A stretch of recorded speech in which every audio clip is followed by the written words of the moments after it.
The visa gets denied, the contract isn't renewed, the green card wait stretches beyond a lifetime. For millions of Filipinos planning their next move in 2026, borders that once felt open are quietly shifting. Countries that welcomed our parents are now prioritizing different migration pathways. 10 nations have reshaped the rules for Filipino workers this year. And the number one destination will shock you, because it was once considered the most Filipino-friendly nation on earth. Number 10. Qatar.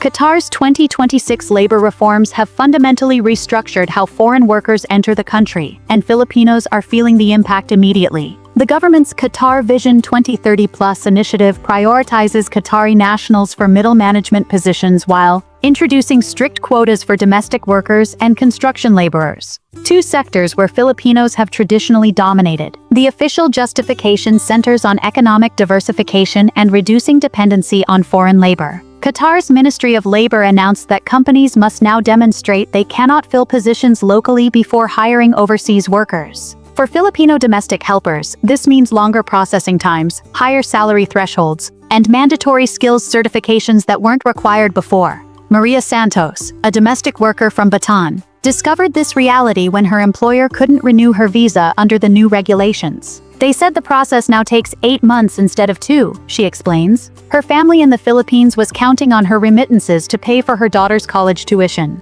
The ripple effects extend beyond individual stories. Philippine remittances from Qatar dropped 23% in early 2026, forcing families to reconsider their financial planning. Recruitment agencies in Manila report that Qatari contracts now come with stricter terms and longer probationary periods. What does this mean for the thousands of Filipinos who built their careers in the Gulf? And if Qatar is tightening restrictions, what's happening in the other Gulf states? Number 9. South Korea. South Korea's immigration landscape shifted dramatically in 2026 as the country grappled with rising unemployment among its own citizens and growing tensions over foreign worker integration. The Korean government introduced the K-Workforce Priority Act, which requires employers to prove no qualified Korean citizen can fill a position before hiring foreign workers. For Filipinos, this policy hits particularly hard in manufacturing, healthcare support, and English education sectors. The Education Ministry announced that native English teacher positions will now prioritize Western passport holders over Southeast Asian applicants, regardless of qualifications. Filipino nurses and caregivers face extended background checks and must now pass additional Korean language proficiency tests beyond the previous requirements. The economic pressure is undeniable. South Korea's youth unemployment reached 8.9% in 2026, and public sentiment has shifted toward protecting domestic job opportunities. Filipino factory workers in Busan and Seoul report that contract renewals are being denied in favor of Korean applicants, even when Filipinos have years of experience. Jenny Reyes, an English teacher from Cebu working in Seoul, received a non-renewal notice despite excellent performance reviews.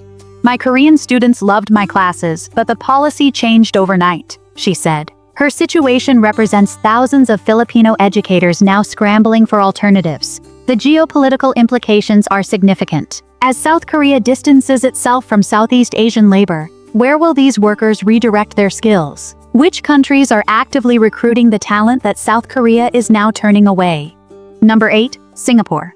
Singapore's 2026 immigration reforms represent a calculated shift toward high-skilled workers and away from traditional labor migration patterns. The city-state introduced the Singapore Skills First initiative, which dramatically raises the salary thresholds for work permits and prioritizes candidates with advanced degrees from recognized universities. For Filipinos, this creates a two-tier system. High-skilled professionals in finance, technology, and engineering can still access Singapore, but domestic workers, retail staff, and service industry employees face significantly higher barriers. The minimum salary requirement for employment pass holders increased from 4,500 Singapore dollars to 6,200 Singapore dollars, effectively pricing out many Filipino applicants. The domestic worker sector, where Filipinos have maintained a strong presence for decades, now faces monthly levy increases and stricter employer financial requirements. Singaporean families must now prove higher household incomes to hire foreign domestic helpers, and the approval process includes home inspections and financial audits that weren't required before.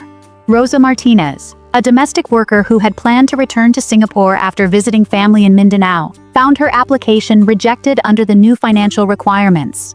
Her Singaporean employer couldn't meet the updated household income threshold, leaving both parties frustrated with the system. Singapore's strategy reflects broader regional competition for talent. As the country positions itself as a premium destination for global professionals, middle-income workers are being systematically filtered out. The question becomes, if Singapore is raising its standards this dramatically, how are neighboring countries responding to the shifting labor market? Number 7. Japan.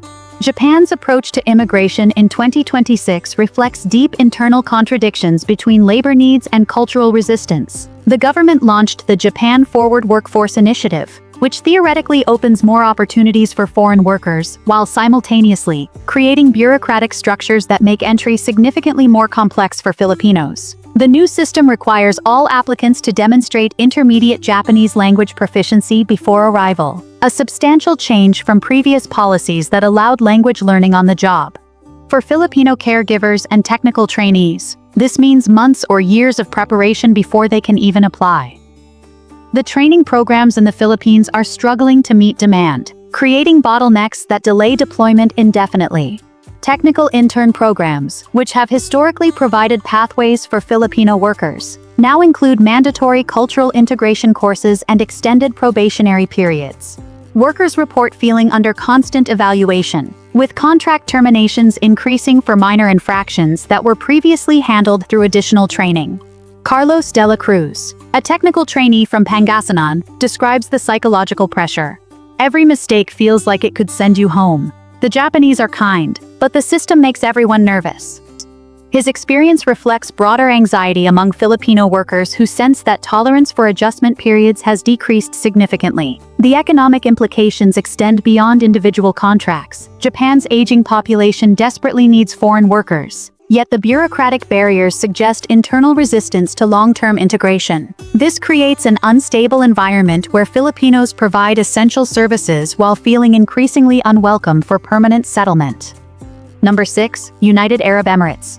The Emirates Vision 2026 has introduced sweeping changes to labor policies that directly impact Filipino workers across multiple sectors. The government announced that 40% of private sector jobs must be filled by Emiratis by the end of 2026, a dramatic increase from previous targets. This Emiratization push has created immediate pressure on companies to reduce foreign worker hiring.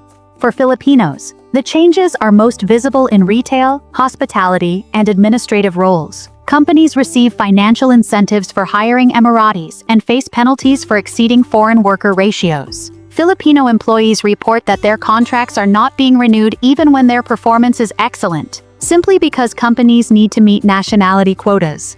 The construction and domestic worker sectors, traditionally dominated by South Asian and Filipino workers, face new regulations requiring higher education credentials for supervisory positions. Many experienced Filipino foremen and project managers find themselves disqualified from promotions they would have received automatically in previous years. The visa processing system has also become more selective. Applications now undergo enhanced security screening that can take 6 months or longer, during which time applicants cannot work elsewhere. This creates financial hardship for Filipino families who depend on continuous employment. But here's what makes the situation particularly complex. The country still needs Filipino skills, especially in healthcare and education. The government recognizes Filipino nurses and teachers as essential workers. Yet the broader policy environment creates uncertainty about long-term stability. If you had to choose a new country to relocate in 2026, where would you go? And why? Number 5. Malaysia. Malaysia's immigration policies in 2026 reflect mounting domestic pressure over job competition and housing costs, particularly in Kuala Lumpur and Johor Bahru. The government introduced the Malaysia First Employment Act, which requires companies to advertise positions locally for 90 days before considering foreign applicants. This waiting period has effectively eliminated many opportunities for Filipinos seeking immediate employment. The policy shift is particularly challenging for Filipino professionals in palm oil, manufacturing, and business process outsourcing. Companies that previously recruited directly from the Philippines now face bureaucratic delays that make Filipino workers less attractive than local alternatives. The government argues this protects Malaysian workers from wage depression, but the implementation has created labor shortages in specialized sectors. Filipino domestic workers face additional scrutiny through the Safe Homes Initiative, which requires extensive background checks, medical examinations, and employer interviews. The process, which previously took 4 to 6 weeks, now extends to 4 to 6 months. Malaysian families who prefer Filipino domestic helpers due to English proficiency and cultural compatibility find themselves waiting indefinitely for approvals. The situation is complicated by Malaysia's proximity to the Philippines and historical labor agreements between the two countries. Diplomatic discussions continue, but domestic political pressure in Malaysia favors policies that are seen as protecting local workers, even when labor shortages persist in specific industries. Economic data shows that sectors dependent on Filipino workers are experiencing productivity declines, yet public sentiment supports stricter immigration controls. This creates a policy environment where practical needs conflict with political messaging. Number 4. New Zealand.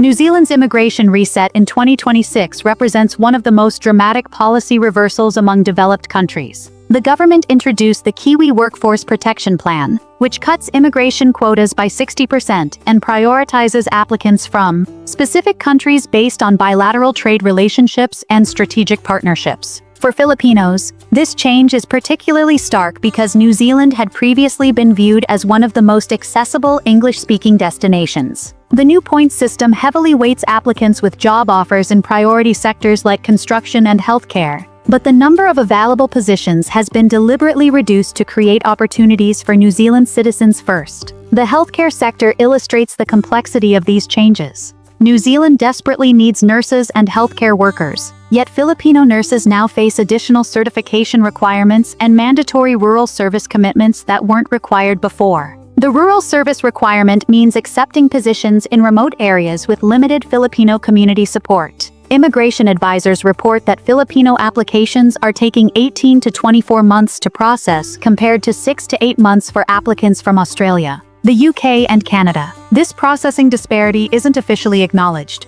but the patterns are consistent enough to suggest systematic prioritization. The policy changes reflect New Zealand's broader recalibration following criticism that rapid immigration was contributing to housing costs and infrastructure pressure. However, labor shortages in key sectors suggest that the country may have overcorrected, creating opportunities for other destinations to attract Filipino talent that New Zealand is now turning away. Number 3. Canada.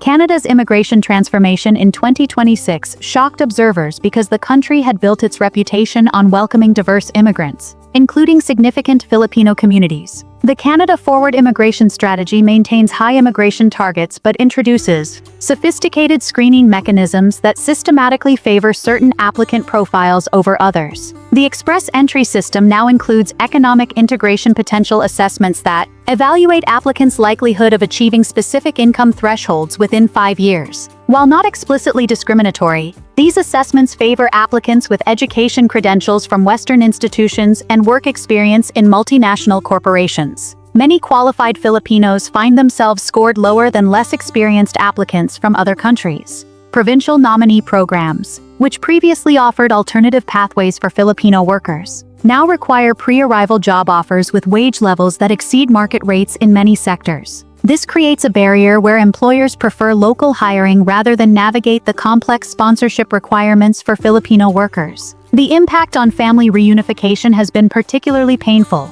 Filipino Canadians report that sponsoring family members now takes 3 to 4 years compared to 12 to 18 months previously. The government cites processing capacity and security screening requirements, but the delays are creating emotional and financial hardship for established Filipino families. Perhaps most significantly, Canada's policy changes signal a broader shift in how developed countries view immigration. Rather than competing for immigrants, countries are becoming more selective about which immigrants they want to attract and retain.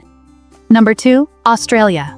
Australia's position at number 2 reflects the most comprehensive immigration restructuring among traditional Filipino destination countries. The Australia Strategic Workforce Initiative, launched in 2026, fundamentally changes how the country approaches skilled migration, temporary workers, and permanent residency pathways. The new system introduces national priority occupation categories that are updated quarterly based on labor market data and economic forecasting. Filipino workers in sectors like aged care, nursing, and engineering must now compete in a points-based system that heavily weights applicants with Australian education credentials or work experience. This creates a preference for temporary visa holders who are already in Australia over offshore applicants. The temporary skill shortage visa, which many Filipinos use to transition to permanent residency, now requires employers to demonstrate they've attempted to train Australian workers before hiring foreigners. The training requirement adds 6 to 12 months to the hiring process and includes financial commitments that many employers are unwilling to make. Regional migration programs, designed to address population imbalances outside major cities, now require 5-year residency commitments in designated areas. While this creates opportunities, it also means Filipino workers must choose between career advancement in major cities and immigration pathway security in remote locations. The psychological impact extends beyond policy mechanics. Filipino communities in Australia report feeling less secure about their long-term prospects, even when their current visas remain valid. This uncertainty affects major life decisions like home purchases, business investments, and family planning. Australia's changes represent a fundamental shift from multiculturalism towards strategic immigration that serves specific economic objectives. The country still needs Filipino skills, but on terms that prioritize Australian interests over immigrant aspirations. Number 1. United States. This is the shift that redefines a century of migration history. The United States, long considered the ultimate destination for Filipino families, has implemented one of the most comprehensive immigration restructurings in decades. What makes this moment significant is not just policy change, but the recalibrations of pathways that once felt predictable for generations of Filipino migrants. The American Workers' First Act of 2026 prioritizes domestic labor markets and introduces stricter eligibility frameworks across employment-based visas. H-1B processing timelines have lengthened, qualification thresholds have tightened, and selection systems increasingly favor specific applicant profiles. Filipino nurses, engineers, and IT professionals now compete in a narrower pipeline with fewer predictable outcomes. Family-based immigration has also slowed dramatically. Sibling sponsorship queues stretch toward 30 years. Adult child categories approach similar timelines. For many families, reunification is no longer a short-term plan but a generational wait. Even temporary travel has become more complex. Tourist visa applicants face heightened scrutiny, extended interviews, and increased documentation requirements. Approval patterns suggest a more cautious approach toward long-term stay risks. Yet the broader story is strategic. The United States is recalibrating immigration to align with labor priorities, security considerations, and economic positioning. As access narrows, Filipino talent is increasingly courted by Canada, Australia, Europe, and the Gulf, regions offering clearer residency pathways. America remains a land of opportunity, but in 2026, the route has become steeper, more selective, and far less certain than before. The immigration landscape of 2026 signals a fundamental shift in how countries view global mobility and labor migration. What we are witnessing is not simply stricter borders. It is a strategic recalibration of national priorities. Visa policies have evolved into instruments of economic leverage, labor market control, diplomatic signaling, and domestic political positioning. Immigration is no longer just about who enters a country. It is about who strengthens its competitive advantage. For Filipinos, this changing environment is both a challenge and a turning point. Our global reputation remains powerful. Filipino nurses continue to anchor healthcare systems. Filipino engineers contribute to infrastructure and technology. Filipino educators build language bridges across continents. English proficiency, adaptability, and cultural resilience remain strategic assets in a world competing for reliable talent.